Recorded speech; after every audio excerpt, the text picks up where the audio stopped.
Hey, this is Bill Garner here. I've just attended a training this past weekend in Louisville, Kentucky, and I have a question for all my network marketing friends out there.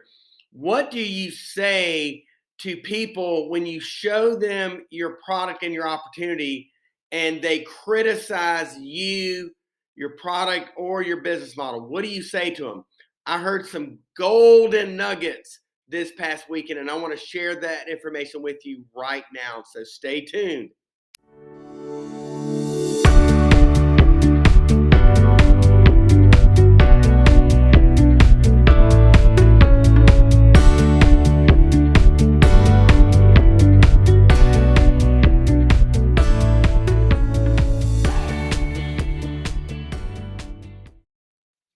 If you're just getting started in network marketing, the word no is a word you're going to need to get used to hearing because it's a word you're going to hear pretty often.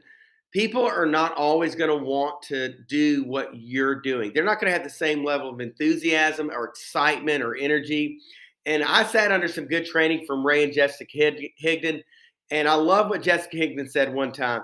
She said, I am not for everybody, and everybody is not for me. And what that means is that what you're doing and what we're doing, not everybody's going to get it. They're not going to want it. They're not going to want to have any part of it. It's not for everybody. But I want you to be prepared for that person who says no and then wants to then give you their personal opinion. Because you need to have a response to that.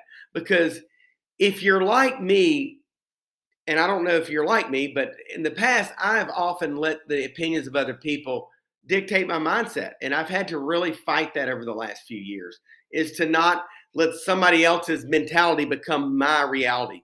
This past weekend, I sat under some amazing training from an individual who not only is one of the top earners in the company that I rep for, but he is a pastor of a church. He's pastoring hundreds of people in his church, but he's also pastoring hundreds of people in his business, because these are people who may or may not go into his church, but who need to hear the message of the gospel, who also need to hear the message of financial freedom. And so he's reaching lots of people.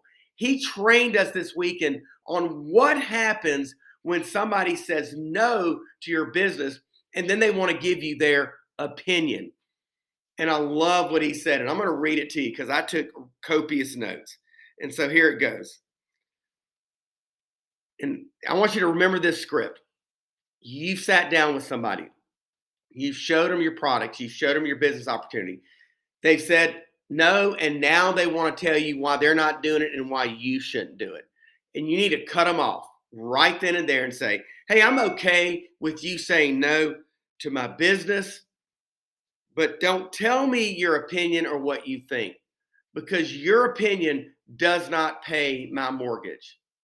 Your opinion does not pay my bills. Your opinion does not support my family. Your opinion does not support my dreams. People love to share their opinions. You know why? Because it doesn't cost them anything. But we have to be armed and prepared to not let their mentality become our reality. So be aware that people are going to share their opinions with you. And it's okay for people to say no. But I'm not willing to let somebody say no and then tell me why they don't want to do it and why I shouldn't do it. Because I'm gonna say what Pastor Jeffrey said. I'm gonna say, hey, your opinion doesn't support my dreams. And so I don't need to know why you want to do it. The answer no is fine. I'm moving on to the next person. And so I hope that helps you. We need to have posture when we're sitting down with people. People sometimes they don't even realize that their opinions can often send us into a state of paralysis, and they may not intend to do it, but we cannot, regardless of what their motives are, we cannot let it derail us from not doing what we've been called to do, to go and show people a better way, a path to achieving financial freedom. And so I hope this helps you. I hope you got some value from this, and I look forward to jumping in on another video soon. Take care and God bless.